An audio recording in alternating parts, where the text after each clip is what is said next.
La palabra es protagonista. Letras con Vivian Lofiego.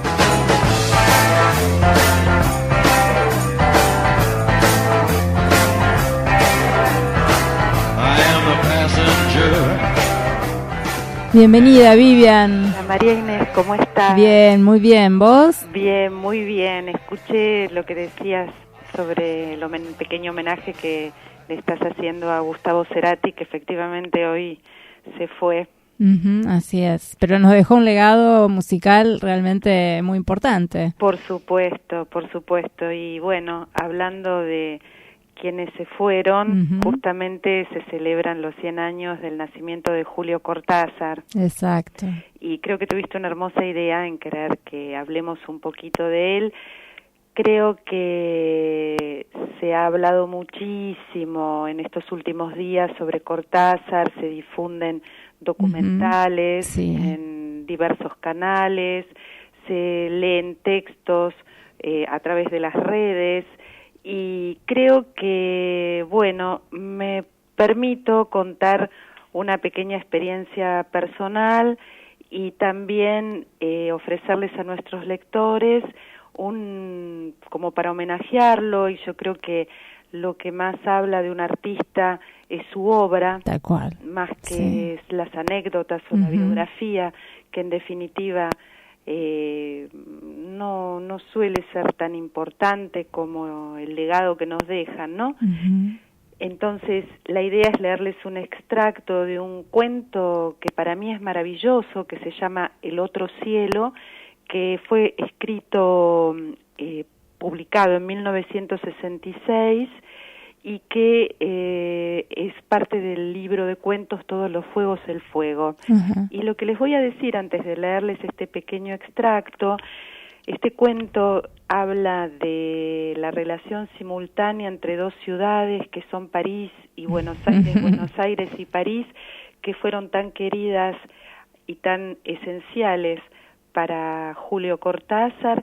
Y lo que le quiero contar a nuestros oyentes, muy humildemente, desde mi pequeño lugar, es que a veces pienso que es ese cuento que me llevó a radicarme a París, que mi fascinación juvenil por Cortázar operó en mi decisión de viajar, y que para mi sorpresa, mi primer barrio en París fue justamente el de la Galerie Vivienne, que es el que se evoca en este cuento, El otro cielo, que fue un cuento que me impresionó, y que Cortázar en este cuento, y más allá de este cuento, también después en su novela Rayuela y en algunos fragmentos de 62 modelos para armar, y en otros cuentos también él une, a través de la magia y el deseo, él une estas dos ciudades, ¿no? Como si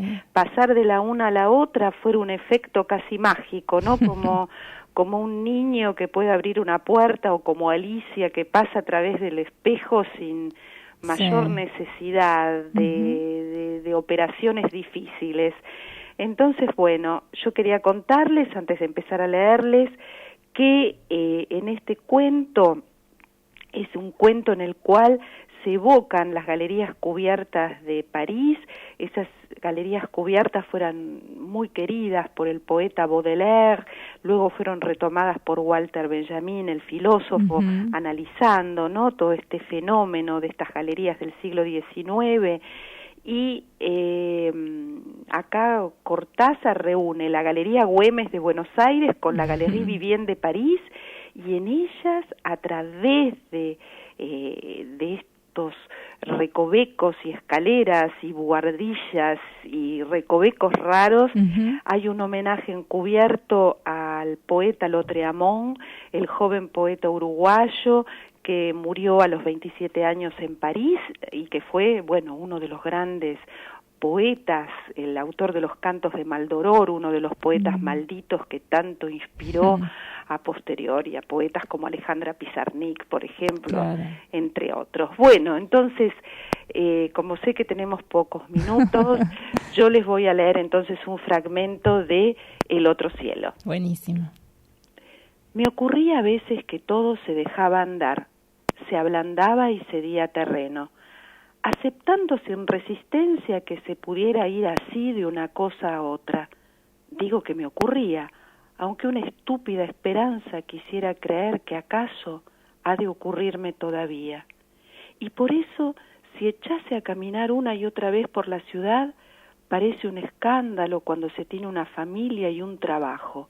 Hay ratos en que vuelvo a decirme que ya sería tiempo de retornar a mi barrio preferido, olvidarme de mis ocupaciones, soy corredor de bolsa, y con un poco de suerte encontrar a Rosiane y quedarme con ella hasta la mañana siguiente. ¿Quién sabe cuánto hace que me repito todo esto? Y es penoso porque hubo una época en que las cosas me sucedían cuando menos pensaba en ellas, empujando apenas con el hombro cualquier rincón del aire. En todo caso, bastaba ingresar en la deriva placentera del ciudadano que se deja llevar por sus preferencias callejeras y casi siempre mi paseo terminaba en el barrio de las galerías cubiertas, quizás porque los pasajes y las galerías han sido mi patria secreta desde siempre. Aquí, por ejemplo, el pasaje Güemes, territorio ambiguo, donde ya hace tanto tiempo fui a quitarme la infancia como un traje usado.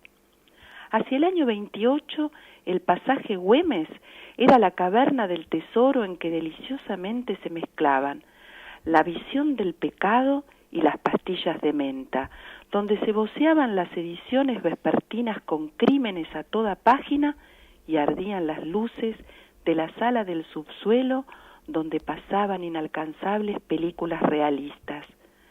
Las Josiane de aquellos días debían mirarme con un gesto entre maternal y divertido, yo con unos miserables centavos en el bolsillo, pero andando como un hombre, el chambergo requintado y las manos en los bolsillos fumando un Commander, precisamente porque mi padrastro me había profetizado que acabaría ciego por culpa del tabaco rubio.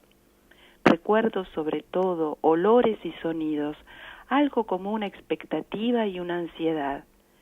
El kiosco donde se podían comprar revistas con mujeres desnudas y anuncios de falsas manicuras, y ya entonces era sensible a ese falso cielo de estucos y claraboyas sucias, a esa noche artificial que ignoraba la estupidez del día y del sol ahí afuera.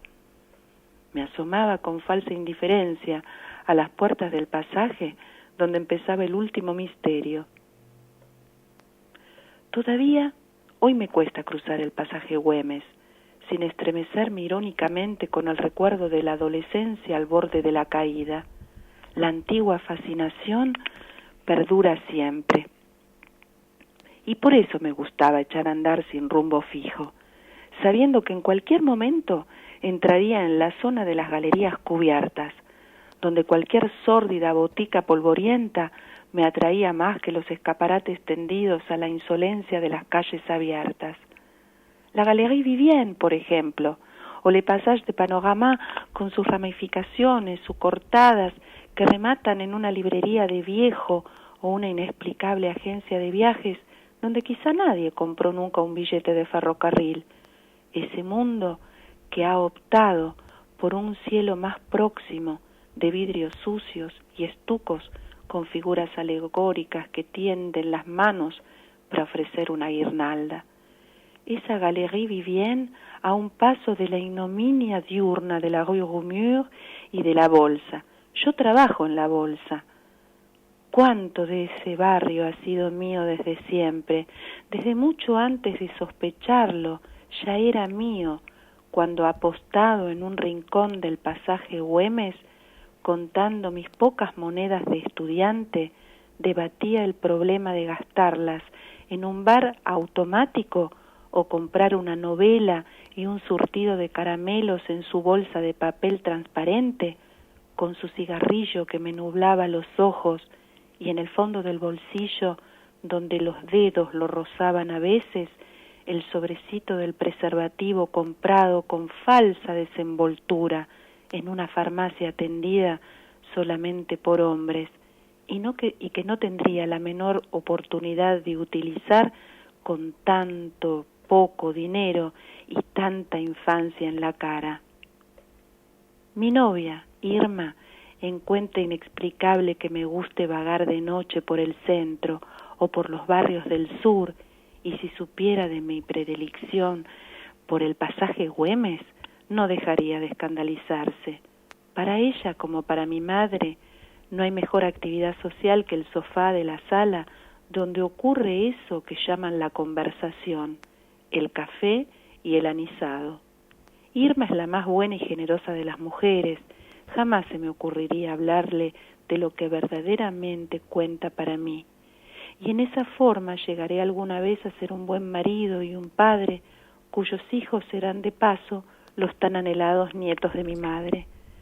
Supongo que por cosas así acabé conociendo a Josiane, pero no solamente por eso, ya que podría habérmela encontrado en el Boulevard Poissonnière o en la Rue Notre-Dame de Victoire, y en cambio nos miramos por primera vez en lo más hondo de la Galerie Vivienne, bajo las figuras de yeso que el pico de gas llenaba de temblores. Las guirnaldas iban y venían entre los dedos de las musas polvorientas, y no tardé en saber que Josiane trabajaba en ese barrio y que no costaba mucho dar con ella si se era familiar de los cafés o amigo de los cocheros.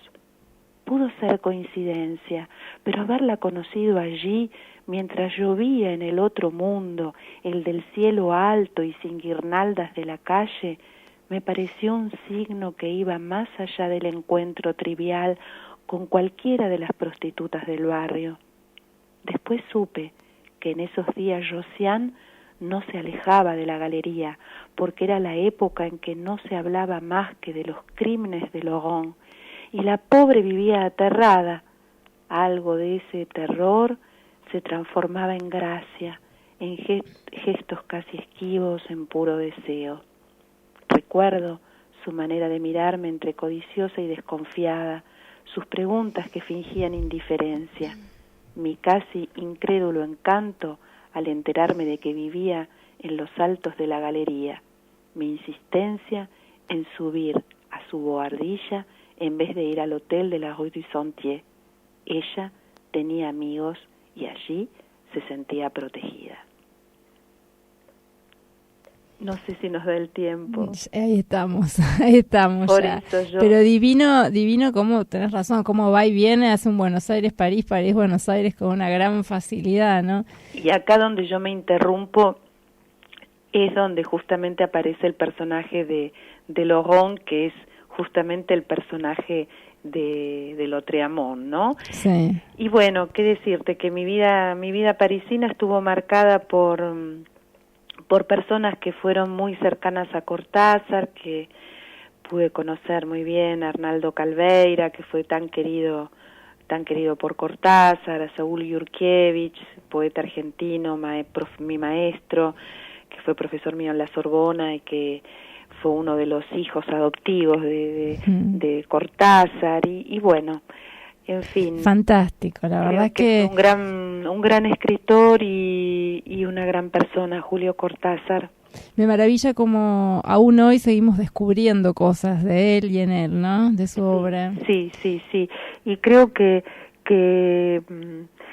ese otro cielo, yo creo que es lo que resume, ¿no? En cierto modo la visión cosmopolita, uh-huh, y a la vez ese por otro lado ese argentinismo, sí, sin fanatismos, porque, uh-huh, creo que no es un falso patriotismo lo que tenía. Yo creo que Cortázar tenía una patria y era la lengua, ¿no? También. Claro. Sí. Después, bueno, más allá de sus compromisos también políticos en un momento determinado y de su postura frente, uh-huh, a América Latina, pero siempre escribió en español, aún, sí, después de haber vivido 30 años en París. Verdad, Mucho.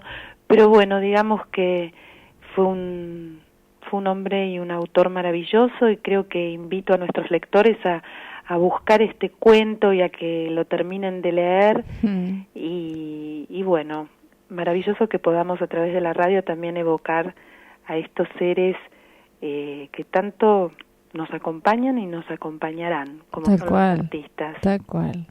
Muchísimas gracias, Vivi. Gracias a vos, María Inés. Un abrazo enorme. Un abrazo enorme para vos y para nuestros oyentes. Gracias. Chao. Chao.